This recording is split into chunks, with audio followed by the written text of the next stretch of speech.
살아계신 하나님, 오늘도 그리스도 안에 준비된 복을 발견할 수 있도록 은혜를 베풀어 주옵소서. 깨닫지 못하면 결코 하나님과 함께하는 삶을 누릴 수가 없음을 주님 앞에 고백합니다. 가르쳐 주지 않고 깨닫게 할 수 없다면 우리가 어찌 하나님과 함께하는 삶을 누릴 수 있겠습니까? 하나님께서 분명히 가르쳐 주시고 깨닫게 하신다고 하셨고, 기도할 때 답을 주신다고 하셨고, 부르짖으면 우리가 알지 못하는 것들을 알 수 있도록 하신다고 하셨사오니, 하나님 이 시간 하나님이 주신 말씀을 통해서 나에게 주어진 축복도 발견하게 하시고, 또 하나님 우리에게 주신 사명도 깨닫는 시간을 수 있도록 역사해 주셔서 하나님과 함께 하나님 원하시는 세계 복음화를 위하여 준비하게 하시고 도전케 하여 주셨습니다. 하나님이 원하시는 그 일들이 이루어지는 일들을 볼 수 있도록, 체험할 수 있도록 축복해 주옵소서. 이 일을 위해서 이간질하는 사단을 결박하여 주시고, 원리스하여 집에 있든지 교회에 있든지 어느 곳에 가든지 포럼을 통해 하나님의 계획을 발견하고 하나님의 계획이 이루어지는 그 일에 기꺼이 헌신할 수 있는 축복을 시도하여 주옵소서. 특별히 미래를 위해서 우리 렘넌트들에게 전달되어져야 할 언약들이 전달되어지게 하시고, 깊은 뿌리, 깊은 곳에 뿌리 내려지고 각인되어져서 어느 곳에가 있든지 그 안에 준비된 축복을 누리며 살 수 있도록 축복하여 주옵소서.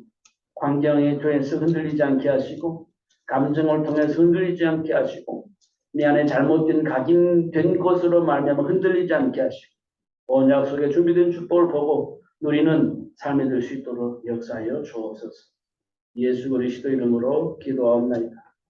아멘. 제가 예배하기 위해 내려오는데 갑자기 생각나는 노래가 있었습니다. 이 노래가 지금 우리가 살고 있는 현장을 대변해주고 있구나, 이런 생각이 갑자기 들었습니다. 그 노래는요, 최수영 세상이 왜 이래, 이런 가사였습니다. 노래는 몰라요. 근데 가사가 생각이 났습니다. 이 세상이 지금 정상이 아니라는 거예요. 정상적인 사람이 볼 때는 정상이 아니다. 그런데 이게 어디서부터 무엇이 잘못됐는지 잘 모르겠어. 사람들은 왜 그렇게 살아가는지, 그런 선택을 하는지 잘 모르겠어. 그런데 분명한 것은 혼란해. 분명한 것은 뭐가 뭔지 잘 모르겠어. 그런데 복잡해. 정상적이지 않아. 그런데 왜 그럴까? 그거를 소크라테스에게 물어보는 겁니다. 왜 그럽니까, 이거? 왜 이렇게? 자, 성경을 보면 왜 그런지 원인도 나와 있고 답도 나와 있습니다. 제가 중고등부 예배를 위해서 늘 고민하는 게 있습니다. 그게 뭐냐면, 우리 랩런트들이 정말 복음 안에서 생각을 하고 있는가? 삶 속에서 그 복음을 깨닫고 있는가? 응답을 받고 있는가? 이 부분을 항상 제 안에 물음표를 합니다. 그리고 우리 랩런트들이 무엇 때문에 갈등하고 고민하고 하나님과 함께하는 축복을 누릴 수 없는 상황이 되어지는가? 이것도 질문을 해봅니다. 대부분은 감정이고, 대부분은 세상의 흐름에 따라서 뿌리 내려져 있는 그것에 흔들리게 된다는 것을 좀 확인을 해봅니다. 물론 흔들리는 이유를 보면 상처도 있고, 상처가 가장 근본적인 겁니다.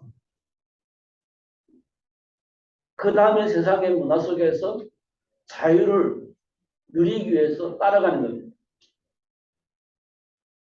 그 속에서 하나님 주신 말씀을 통해서 답을 얻지만 그 답을 쓸 수 없는 상황 속에 있는 랩런트들을 보게 되죠.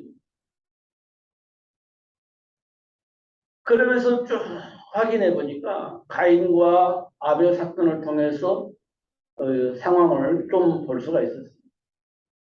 가인이 응답받지 못했습니다.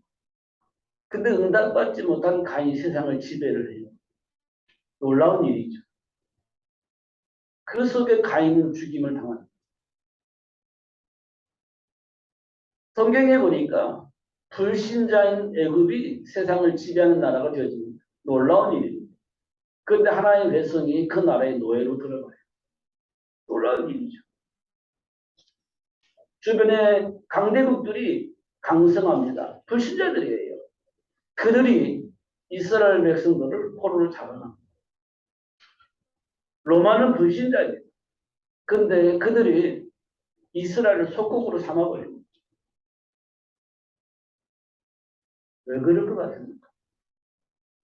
지금 이 세상은 그리스도인들이 완전히 세상의 노예가 되어 있습니다. 포로가 되어져 있고 속국이 되어져 있어요.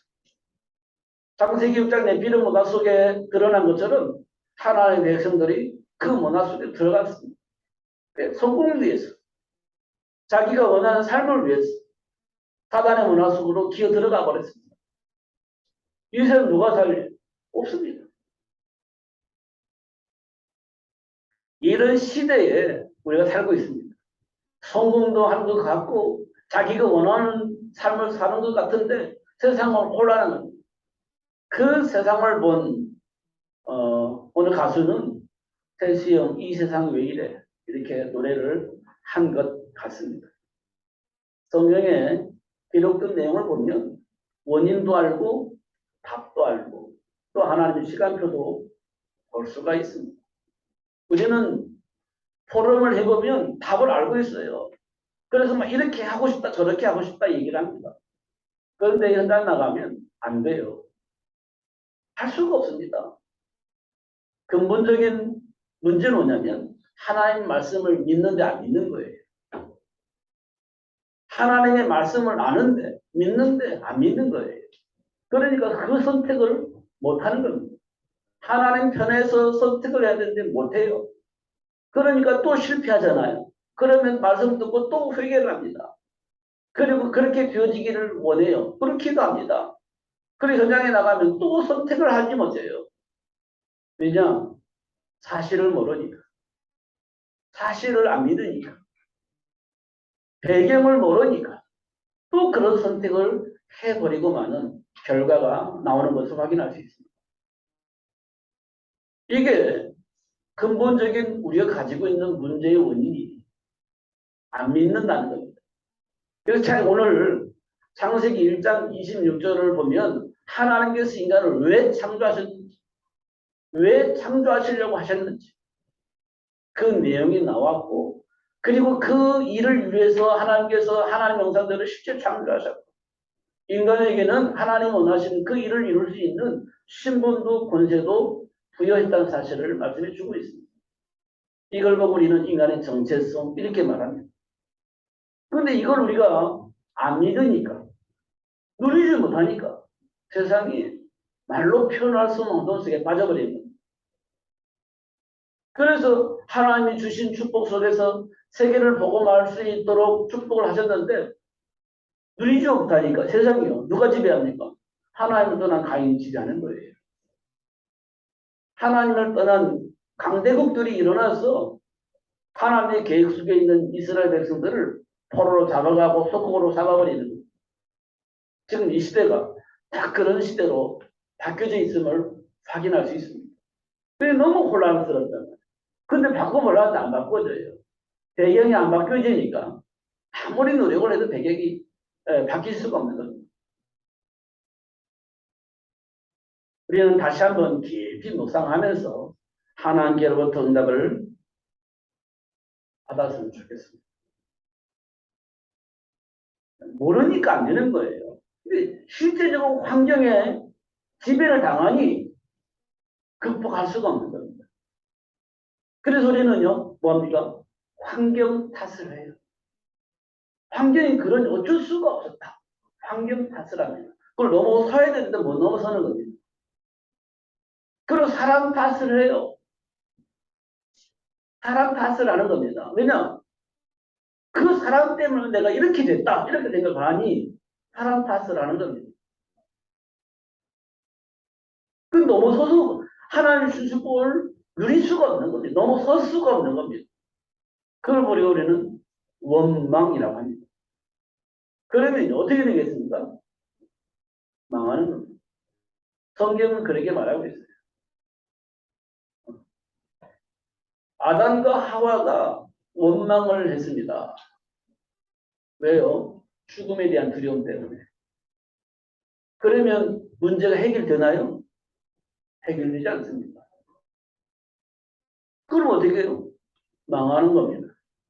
그래도 망할 수밖에 없는데 서로 원망하다 보니까 서로 망하는 겁니다. 그게 창세기 3장 문제 우리는 수없이 말하는 겁니다. 근데 그 문제를 해결하려고 하다 보니까 서로 망하는 겁니다. 또 망하는 거예요. 그럼 답이 있어야 될 거 아닙니까? 우리는 답을 알고 있어요. 그 문제를 해결하실 여자의 후손, 그 문제를 해결할 그리스도 다 알고 있습니다. 그런데 그 답을 가지고 또 원망하고 싸우는 겁니다. 그러면 해결되나요? 해결되지 않습니다. 망하는 겁니다. 아담과 하와가 첫 번째 나타난 아담과 하와에게 나타난 첫 번째 반응입니다. 원망하는 겁니다. 그때라고 좀 지나요? 우리는 하나씩 확인을 해야 됩니다. 사실을 확인해야 돼요. 제가 어느 날 묵상하면서 현실을 봤습니다. 현실이라는 것은 교회를 본 거예요. 현실을 보면 성도의 모습을 보는 겁니다. 현실을 본다는 것은 목사님들을 보는 거예요. 제 스스로에게 질문을 해봤습니다. 예수님께서 질문한 내용이에요. 사람들이 나를 누구라 하느냐. 어떤 사람은 세리와, 어떤 사람은 엘리야, 어떤 사람은 이레미야나 선지자 중에 하나라고 합니다. 그러면 너희는 나를 누구라 하느냐. 이렇게 질문을 합니다. 우리 삶의 욕망은 세상을 보면서 세례와 같은 사람이 나오면 세상이 바뀔 거라고 생각을 하는 겁니다. 엘리야 같은 능력이 있는 사람이 나오면 세상이 바뀔 거라고 생각하는 겁니다. 예레미야 같은 사랑을 가지고 세상을 보면 세상이 바뀔 거라고 생각하는 겁니다. 그리고 우리는 메시지가 있으면 세상이 바꿀 거라고 생각하는 겁니다. 그런데요, 예수님은 뭐라고 말씀하셨냐면 안 된다라고 얘기를 하고요. 그거 가지고 될 것처럼 보이지만 안 된다라고 얘기를 하고 있는 거예요. 그러면 어떻게 하면 해결되냐? 그리스도를 아는 자를 통해서 세상이 바뀐다는 거예요. 그럼 우리는요, 삶의 이유가 뭡니까? 성공하는 데 초점이 맞춰져 있어요. 그러나 우리가 세례와 같은 정의도 필요하고, 예레미야 같이 사랑도 필요하고, 엘리야 같은 능력도 필요하고, 그 모든 것을 관리할 수 있는 메시지도 필요하고, 이렇게 되어지는 겁니다. 성공을 위해서, 인간답게 살기 위해서, 그렇게 되어지는 겁니다. 그러다 보니까 우리 안에 뭐가 뿌리 내려졌냐면 철학이 뿌리 내려져 있어요. 그 철학을 바탕으로 해서 성공을 해야 되고 철학을 바탕을 통해서 세상을 정의롭게 만들어야 된다고 생각하고 있기 때문에 철학에 빠지는 겁니다. 틀린 내용은 아니라는 거예요. 그러나 세상을 바꿀 수는 없다라고 얘기를 하고 있는 겁니다. 그런데 나도 모르게 세리완, 엘리야 이런 것을 추구하고 있는 거예요. 이 예수님을 보니까 그렇게 딱 보여진 겁니다. 그 사람들이 그런 예수님을 따라다니는 거예요. 내가 원하는 그거를 만족시키는 그 예수님을 따라가는 겁니다. 그게 보여진 겁니다. 그러면 목사님들은 뭘 위해서 목회를 하느냐? 그리스도 안에 있는 생명의 복음을 증거하는 목회가 되어야 되는데 성공하는 목회가 중심이 돼 있는 거예요. 그럼 안 맞지. 하나님과 함께하는 삶을 누리는 목표를 해야 되는데 성공하는 데 목적이 두어져 있는 거예요. 제 안에 그게 보여졌습니다. 성공하는 목표가 뭐냐? 하나님과 함께하는 삶을 누리는 그 일을 하는 것이 성공의 목표인데 세상 사람들이 보는 성공의 목적은 뭐냐? 따로 있지 않습니까? 그게 성공한 목표라 이렇게 보는 거 아닙니까? 이게 못 따라가면 어떻게 돼요? 실패한 목표. 이렇게 되는 겁니다. 비워주는 사람, 성공한 목표. 이렇게 되는 겁니다. 그런데 세상에서 제일 가는 교회들이 다 무너져 버렸습니다. 그러면 마지막에 무너진 교회가 진정 성공한 목표냐라고 볼 때 물론 하나님께서 흩어버리셨다 이렇게 말할 수 있겠지만 잘못되어 있다는 거지. 마가다라 성도들 왜 흩임을 막았습니까? 그리스도를 증거하면서 똘똘 뭉쳐있는데 왜 그들을 하나님께 흩으셨겠어요? 유대인끼리만, 유대인에게만 이 복음이 필요하다고 생각하고 유대인에게만 복음이 전달되어지니 하나님께서 아니 유대인이 아니고 모든 민족 모든 사람에게 이 복음이 증거되어져야 돼. 이것 가지고 안 돼. 흩어버리신 거지 않습니까? 그들이 그리스도를 몰랐냐? 그리스도 안에 똘똘 뭉쳐 있었습니다.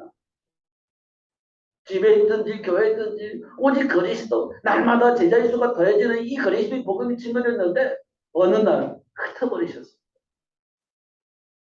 예, 유대인의 하나님이 아니라 전 세계 모든 민족의 하나님이신 것을 알기를 원하셨던 것입니다. 그렇잖아요. 그러면 우리는 그 하나님을 알아야 돼요. 또 한 가지 발견된 것은 5달란트, 2달란트, 1달란트. 5달란트는 하나님의 영광을 위해서 최선을 다했어요. 그래서 하나님께서 잘했다, 착하고 충성된 종아 이렇게 칭찬을 받습니다. 2달란트도 하나님이 주신 달란트를 가지고 하나님 원하시는 일이 있습니다. 그래서 하나님께서 잘했다, 충성된 종아 칭찬을 받습니다. 그런데 1달란트 가진 사람은 오해를 했습니다. 그래서 그걸 묻어두었습니다. 그래서 하나님께 나갔습니다. 그때 하나님을 오해했던 그 1달란트 가진 사람이 하나님께 얘기를 합니다. 그때 하나님께서 악하고 게으른 종아 이렇게 얘기를 합니다. 이 말은 뭘 의미냐? 1달란트 가지기 때문에 무엇을 당연히 그렇지 않아요. 오해를 한 거예요. 스스로 오해를 한 거예요. 나는 못해. 나는 못해. 나는 할 수가 없어. 하나님 주신 것이 없어서 나는 못해. 이런 생각을 하는 겁니다. 1달란트 가지고도 충분히 하나님과 함께 하나님 주면 축복을 누릴 수 있는데 그걸 오해를 하고 누리지 못했던 겁니다. 그걸 우리는 낙심, 자기 비하 뭐 이렇게 우리가 말할 수 있습니다. 오해를 하고 있는 겁니다. 1달란트 가진 사람. 나는 무능해. 난 배경이 없어. 저도 언덕이 있어야 비빈다는데 그런 언덕이 나에게는 없어. 하나도 할 수 있는 게 없어. 그게 1달란트 가진 사람이지. 그런 악하고 게으른 종아 그렇게 소리를 듣게 될 겁니다. 그런 배경에 누가 있냐? 하나님과의 나의 관계를 이간질하고 왜곡시키는 사단의 예수의 영향을 받았기 때문에 그런 반응들이 나오는 것을 확인할 수가 있습니다. 그런 속에 있는 우리를 하나님이 부르셨습니다. 그러면서 하시는 말씀이 하늘과 땅의 모든 권세를 하나님이 내게 주셨는데 그 권세를 가지고 내가 너와 항상 함께 할 것이다. 이렇게 말씀을 하십니다. 그리고 너희는 마음에 근심하지도 말아라. 삶 속에서 많은 일들이 발생되어지고 그 발생되어진 일 때문에 감당할 수 없어서 염려가 생길 것이지만 염려하지 말아라. 그 모든 걸 다 나에게 맡기면 돼. 라고 예수님께서 말씀하십니다. 우리 무능을 아시고 우리 배경이 없음을 아시고 하늘과 땅의 모든 권세를 가지신 예수님께서 우리 배경이 되어주시기로 약속하셨고 모든 염려를 다 맡기면 내가 다 알아서 할 거야 라고 말씀을 하신 겁니다. 이 사실을 알고 있었던 바울이 내게 능력 주시는 자는 내가 모든 것을 할 수 있다라고 고백을 하고 그 복을 누렸던 사실을 우리는 확인할 수 있습니다. 여러분 이 사실을 믿습니까? 그러면 어떤 상황 속에서도 이 배경을 누리면 되는 겁니다. 선택을 할 때 어떻게 하느냐? 갈등할 거냐? 아브라함처럼 갈등할 거냐? 베드로처럼 갈등할 거냐? 그것이 이제 나에게 남아져 있는 겁니다.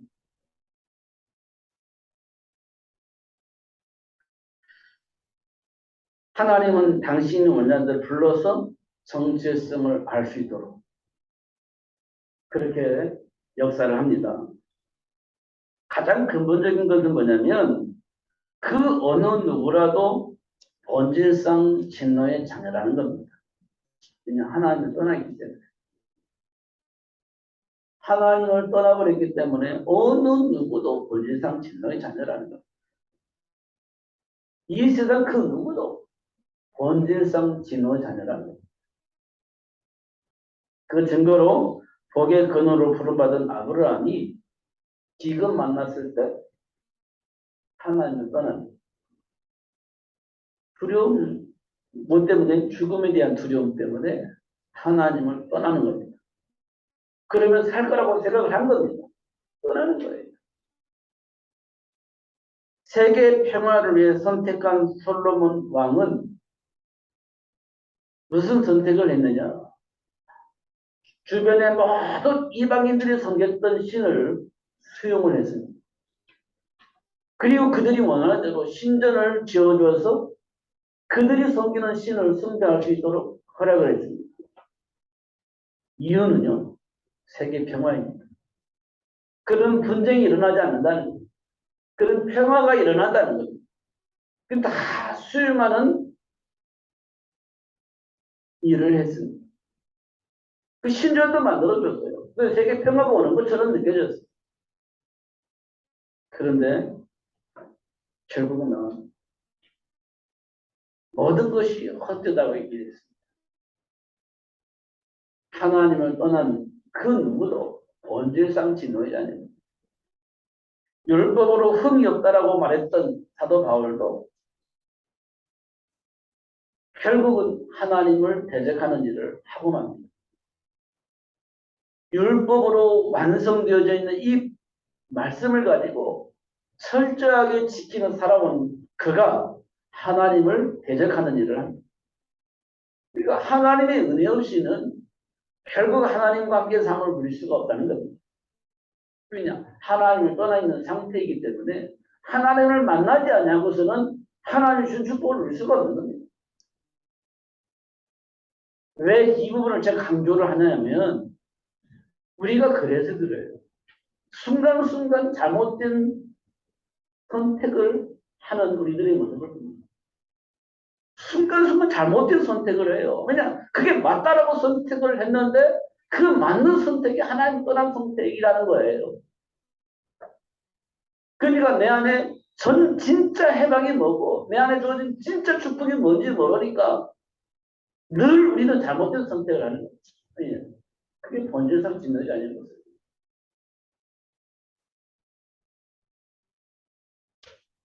삶을 바꿀 수 없을 만큼 체질화되어져 있는 겁니다. 생각을 바꿀 수 없을 만큼 체질화되어져 있어요. 그래서 모세는 이스라엘 백성을 출애굽을 시키라고 하니까 못해요. 환경 보세요. 할 수 있는가? 할 수가 없어요. 내가 이걸 어떻게 감당을 해요? 라는 생각을 가지고 있는 겁니다. 하나님이 함께 할 거다. 그리고 증거를 주는데도 불구하고 그건 그거고 나는 못해요. 환경을 보세요. 할 수 있는 것이 있는가? 이렇게 생각이 우리 안에 각인되어져 있는 겁니다. 하나님의 말씀을 안 믿는다니까요. 하나님의 약속하신 배경을 안 믿는다니까요. 환경을 보니 할 수 있는 게 아무것도 없는데 이런 생각이 각인되어져 있기 때문에 안 되는 겁니다. 잘 확인하셔야 됩니다. 이세벨의 분노로 인하여서 엘리야가 쫓겨다닙니다. 왜? 죽이려고 쫓아다니는 거죠. 쫓겨다니다가 지쳐가지고 하나님께 기도합니다. 하나님, 저 우상 숭배하는 저 이세벨에게 내가 잡혀 죽는 것이 나는 자존심 상합니다. 그러니까 하나님, 나를 빨리 데려가 주세요. 라고 기도를 합니다. 하나님이 나와 함께 계시면 충분하잖아요. 그 우상 숭배한 사람들과 싸워 이겼잖아요. 이기게 하셨잖아, 하나님께서. 그런데 이세벨이 막 군인들을 붙잡고 군인들과 함께 엘리야를 죽이려고 쫓아다니니까 도망다니다가 지쳐가지고 그런 기도를 하는 엘리야를 볼 때 한계를 느끼면 그렇게 되어지는구나라는 것들을 확인할 수 있습니다. 누구든지 한계를 느끼면 그렇게 되어지는구나. 예수님을 재판하는 현장 속에 있는 현장 속에서 베드로는 뭐라고 말했냐? 예수님을 부인했습니다. 저주하면서 예수님이 제자가 아니라고 얘기해요. 한 현장에서 일어나는 일들이 한계를 만나면 이 우리 생각과 삶의 체질이 바뀔 수가 없는 그 무엇인가를 각인되어 있는 겁니다. 바뀌어져 있지도 않은 거예요. 이걸 보고 우리 거듭남이라고 하는데 거듭나 있지 않은 겁니다. 그러니까 이런 반응들이 우리 삶 속에서 일어나는 겁니다. 그렇기 때문에 예수님이 땅에 오셨습니다. 그러면서 물어보는 거예요. 너희는 나를 못 아느냐? 그때 베드로가 주는 그리스도시요 살아계신 하나님 아들이십니다. 과연하시구나. 네가 복이 있구나. 이것을 알게 한 이는 혈육이 아니라 하나님이시다. 이렇게 말씀을 하십니다. 그래서 그들을 부르신 이유 사단의 올무에서 해방한 그리스도를 알 수 있도록 역사하십니다. 사단의 올무에 묶여있는 우리를 해방하기 위해서 오신 그리스도이신 예수를 알 수 있도록 역사를 하십니다. 누가복음 5장에 보니까 뭐라고 말씀하시냐면 내가 이 땅에 온 이유는 의인을 위해서 온 것이 아니라 죄인을 불러서 회개시키려고 왔다. 이렇게 얘기를 하고 있습니다. 죄인을 불러서 그들을 회개시키려고 왔다. 그리고 병든 자들이 이 땅에 너무 많이 있는데 그들을 치유하기 위해서 내가 이 땅에 왔다. 의사라고 표현하죠. 치유하는 건 의사. 예수님이 건강한 사람을 위해서 온 것이 아니라 병든 사람들을 위해서 치유하려고 의사로 내가 이 땅에 왔다라고 얘기를 하고 있는 겁니다. 지금 예수님이 왜 오셨는지 그 부분에 대해서 이야기를 하고 있는 겁니다. 그리고 요한복음에 보니까 어둠에 다니지 아니하고 생명의 빛으로 인도를 받아 그 안에서 살게 하려고 그 안에서 누리게 하려고 내가 이 땅에 왔다. 이렇게 얘기를 하고 있는 겁니다. 그러니까 지금 현장은 죄인들이 있고 병든 자들이 있고 어둠 속에서 헤매고 있는 사람들이 이 땅에 가득 차 있다는 겁니다. 그래서 그들을 구원하시려고 예수님이 이 땅에 오셨다. 이렇게 말씀을 하고 있는 겁니다.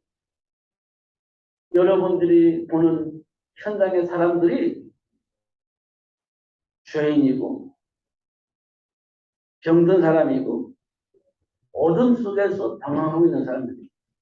근데 우리는 그들을 보면서 존경합니다. 근데 예수님은 그들을 살리기 위해서 이 땅에 오셨다. 이렇게 말씀하고 있는 겁니다.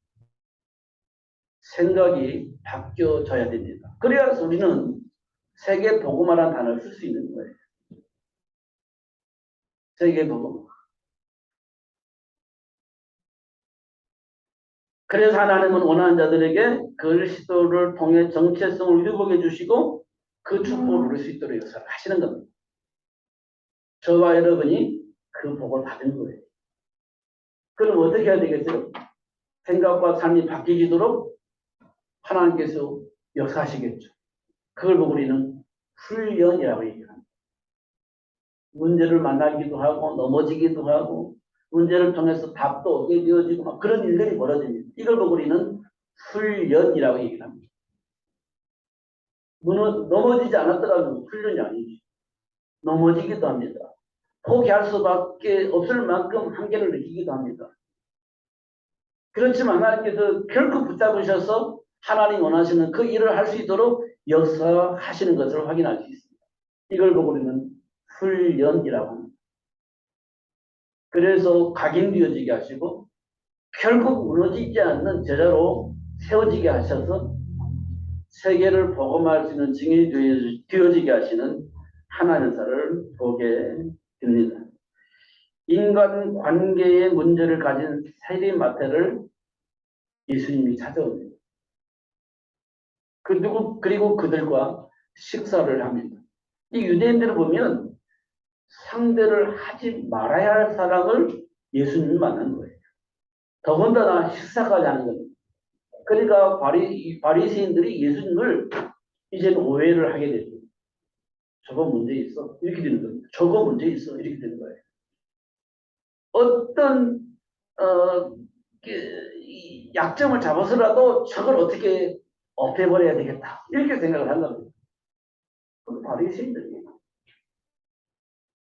그런데 예수님은 다 알고 계시면서도 그들을 찾아가서 그들을 치유하고 회복시켜 주시는 일을 하시는 것을 볼 수 있습니다. 7 귀신 들린 막달라 마리아가 있습니다. 일곱 귀신 들려가지고 일생 고통을 당했던 그 마리아를 예수님이 치유합니다. 사람들이 막 놀라요. 오와. 근데 그 막달라 마리아가 예수님이 십자가에 박혀 죽기 전에 뭐 했냐면 옥합을 깨뜨려서 예수님의 발에 부어요. 그리고 자기 머리카락으로 예수님 발을 씻겼습니다.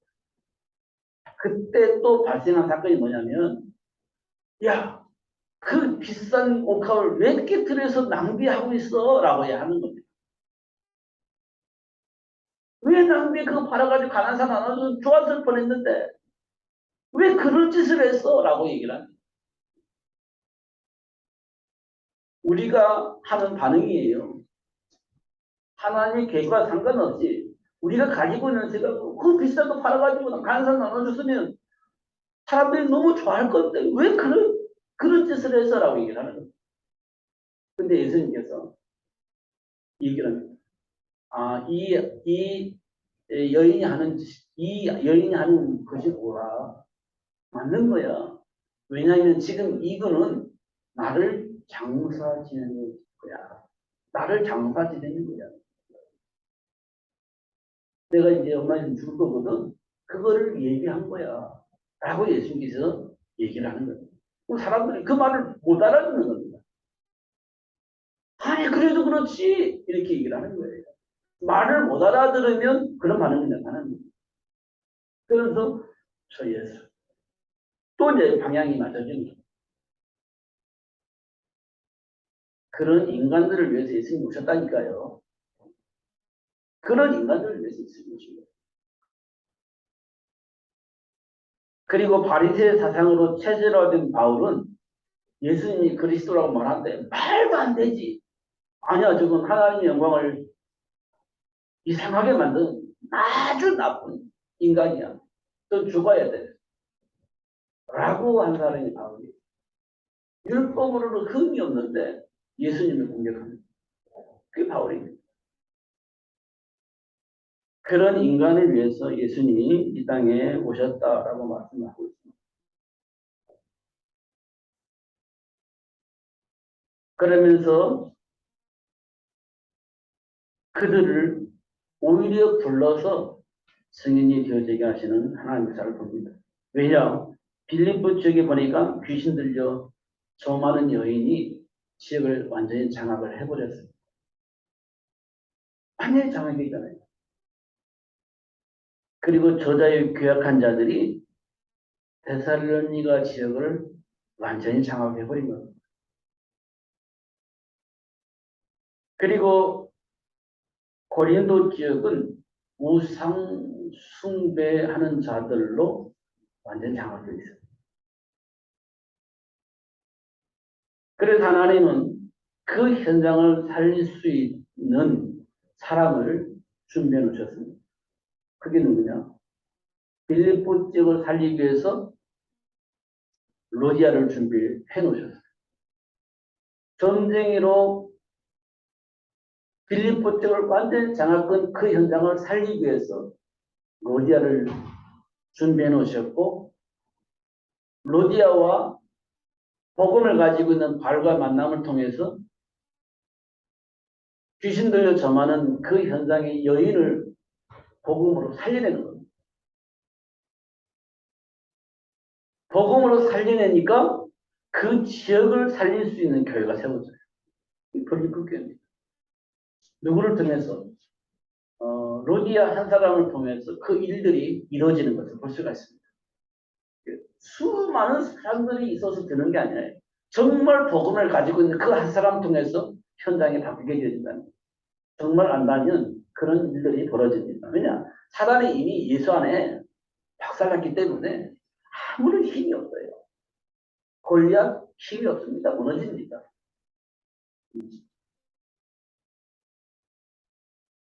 그 어떤 군인들도 아무리 공격해도 무너집니다.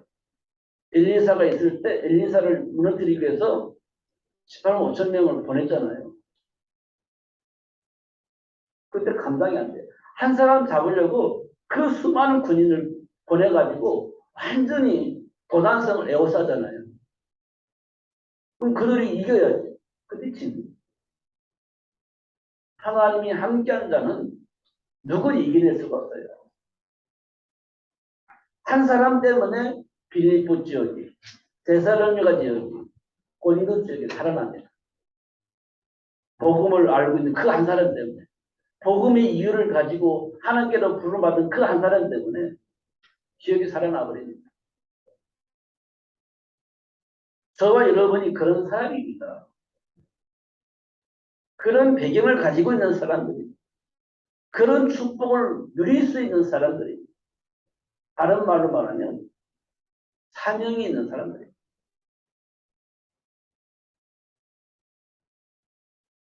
그래서 우리는 뭘 알아야 되냐? 그리스도를 알아야 돼. 그리스도. 참 그리스도를 알아야 됩니다. 말로만이 아닌 실제적으로 그리스도를 알아야 돼요. 사도행전 4장 12절에 말한 것처럼 우리를 구원할 만한 다른 이름을 하나님 주신 적이 없어. 오직 예수밖에 없어. 라고 말할 수 있는 담대한 우리 안에 있어야 됩니다. 그거 없으면요, 죽음 앞에 나 예수님 제자냐 이렇게 말할 수밖에 없는 상황이 될 것인데, 그리스도를 아는 것이 최고지십니다. 이 말이 굉장히 중요한 말이에요. 그게 내 안에 답으로 돌려져 와야 되는 거예요. 실제로 그것이 답이 되어져야 되는 거예요. 그러면 우리가요, 양보할 수 있습니다. 아브라함처럼 양보할 수 있어요. 왜냐? 하늘과 땅의 모든 것을 가지고 지금 내 인생 배경인데 이까지 가지고 내가 흔들리면 안 되는 겁니다. 그럼 답을 가지고 있는 거예요. 왜냐하면 하나님 주신 본래 형상을 회복할 수 있는 길이 그리스도이기 때문에, 그리스도 없이는 하나님 형상을 회복할 수가 없는데, 그럼 모든 걸 다 가지고 있어도 망해요. 그런데 아무것도 가지고 있지 않다 할지라도 그리스도 안에 있으면 이기는 겁니다. 그리스도를 아는 것이 최고지식이 되는 겁니다. 그리고 하나님 주신 축복을 얻을 수 있습니다. 그리스도를 아는 것이 최고지식이 되는 거예요.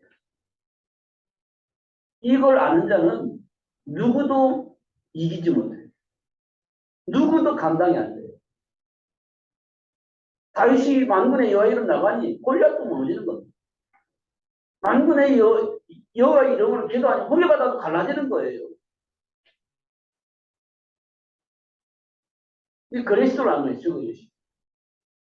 이런 사람을 1천만 제자 만들자. 이렇게 얘기를 하는 겁니다. 그래야 세계복음화 될 것이기 때문에 이런 그리스도 안에 있는 축복을 누릴 수 있는 제자 1천만을 만들자는 겁니다. 그래야 현장도 살리고 미래도 살릴 수 있다. 그래서 중직자, 렘넌트 이렇게 말하지 않습니까? 이건 단순히 중직자, 렘넌트 말을 하면 안 돼요. 세계를 복음하려고 하다 보니 현장의 중직자가 필요한데 그 중직자들이 그리스도를 알아야 되고 미래를 위해서 준비를 해야 되는데 렘넌트들에게 이 그리스도가 전달되어져야 된다라는 얘기입니다. 그렇지 않으면 세상을 바꿀 수가 없으니까. 이런 것들을 말씀을 해주고 있는 겁니다. 그래서 우리 가문은 하나님이 원하는 세계를 복음할 수 있는 제자를 만드는 가문이 되어져야 된다.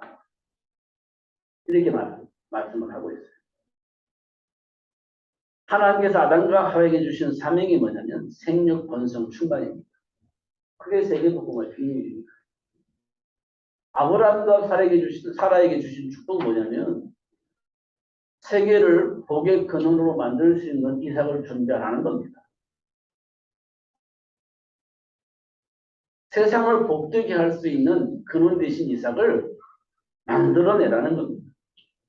엘가나 한나에게 주신 축복은 뭐냐면 하나님과 소통이 되지 않으면 망할 것이기 때문에 하나님과 소통하며 하나님이 준다는 축복을 백성들에게 알릴 수 있는 사명을 준다라는 거예요.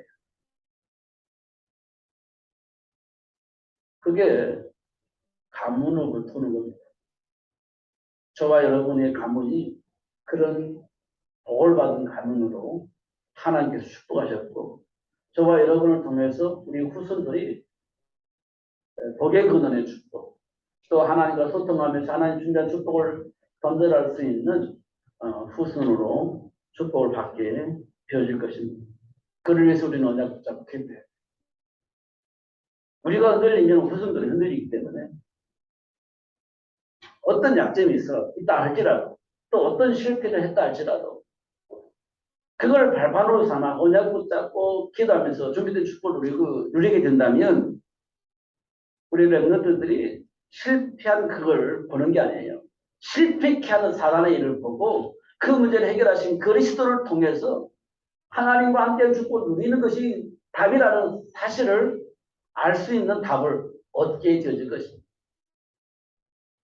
속으면 안 돼요. 그 축복을 누리시는 여러분 되시기를 바랍니다. 그래서 세계의 복음의 비밀은 모든 민족을 제대로 삼는 겁니다. 마가다라방 교회에 모인 성도들이 뭡니까? 집에 있든지 교회에 있든지 하나님 주신 축복 안에서 포럼을 하는 겁니다. 뭘 잘못했다, 잘했다 이게 아니고요. 포럼을 하는 겁니다. 그럼 그 포럼 속에서 뭐가 나와요? 준비된 축복을 볼 수 있고 그 다음에 뭐가 나와요? 그 복을 누리지 못하게 방해하는 사탄이 있는 것을 확인해야 돼요. 그냥 복음만 누리자 이렇게 하면 이거 해가지고는 안 돼요. 그리스도 해방됐으니까 누리자 이것 가지고 안 되는 겁니다. 왜냐? 방해하는 자가 있어. 속이는 자가 있어. 방해받으면 안 돼요. 속임을 당하면 안 되잖아요. 근데 실제적으로 나를 공격해. 우는 사자처럼. 그걸 결박해야죠. 그걸 차단해야죠. 포럼을 통해서 해야 되는 그걸 해야 되는 거예요. 이건 율법주의 사고가 아니고요. 사단을 결박하고 하나님 중요한 축복을 누리자는 거거든요. 그 사단이 어떤 방법으로 우리를 공격하느냐, 어떤 통로로 공격하느냐, 그걸 결박하는 것이 굉장히 중요해요. 그렇지 않으면 하나님과 소통이 되어지질 않습니다. 맞는 말 하는 것 같은데 하나님 주신 축복을 누릴 수가 없어요. 근데 사단이 결박되어지면 어떤 일이 벌어지냐? 하나님 주신 축복을 누리는 삶을 살 수 있어요. 그 결박하는 게 굉장히 중요한 거죠. 그런 포럼은 우리에게 굉장히 중요하다. 그래 마가다라 성도들은 너무너무 중요한 복음을 깨닫고 복음을 전도했는데 유대인에게만 이게 이제 한계예요. 그래서 하나님께서 안디옥교를 세우고 그 복음을 위해서 복음을 모든 사람들에게 전달할 수 있는 안디옥교를 세우고 있어요. 그래서 뭐예요? 그들은요 기꺼이 헌금해서 모든 사람들의 복음을 듣는 그 일에 부족하지 않도록 계속 보내주는 거예요. 그거 보고 우리는 선교라고 합니다. 안디옥교는 그걸 한 거예요. 하나님이 원하시는 그 일을 하니 안디옥교회는 부족하지 않았어요. 이 말은 뭘 의미하느냐면 성도들이 하나님의 주님과 축복을 받아 누리는 성도들이 되었다. 이겁니다. 교회가 부족하지 않다는 말은 성도들이 부족하지 않다는 거예요. 성도들이 복을 받았다는 거예요. 그 복을 가지고 뭐 했냐? 세계를 복음하는 그 일에 기꺼이 헌신했다는 거예요. 그게 안 됐거든요. 그걸 배경으로 삼아서 사도 바울은 로마 복음화를 위한 렘넌트를 키운 거예요.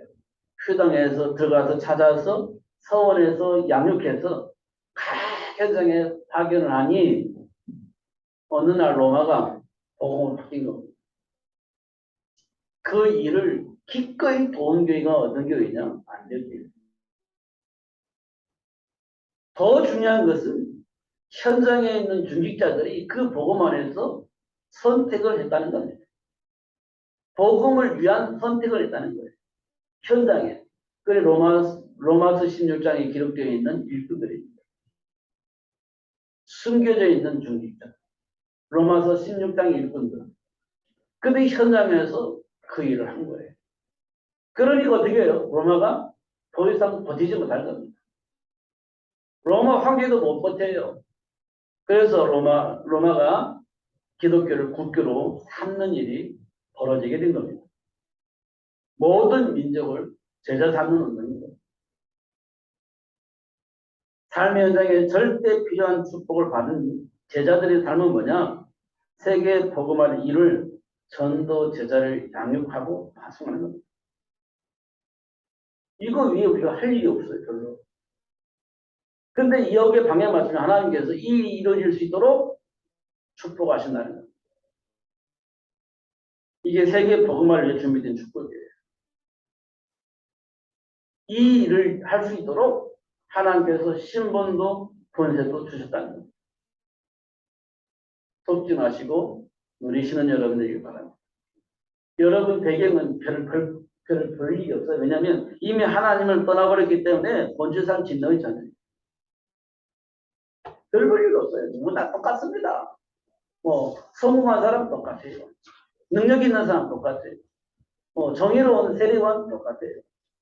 뭐 능력 있는 엘리야, 사랑이 많은 예레미야, 메시지가 풍성하다고요? 그 가지고 해결되지 않습니다. 그리스도 안에 있으면 모든 것을 할 수 있는 축복이 있으면 우리는 알아야 돼요. 그 복을 내가 받았다는 겁니다. 여기에 대한 자부심이 필요합니다. 놓치지 마시고 누리시는 여러분들에게를 예수님 이름으로 축복합니다. 기도하겠습니다. 살아계신 하나님 아버지 감사합니다. 오늘도 최고의 복을 주셔서 감사하고 알게 해주셔서 감사합니다. 놓치지 않고 누리며 살 수 있도록 성령으로 충만하게 하여 주옵소서. 예수 그리스도 이름으로 기도합니다. 아멘.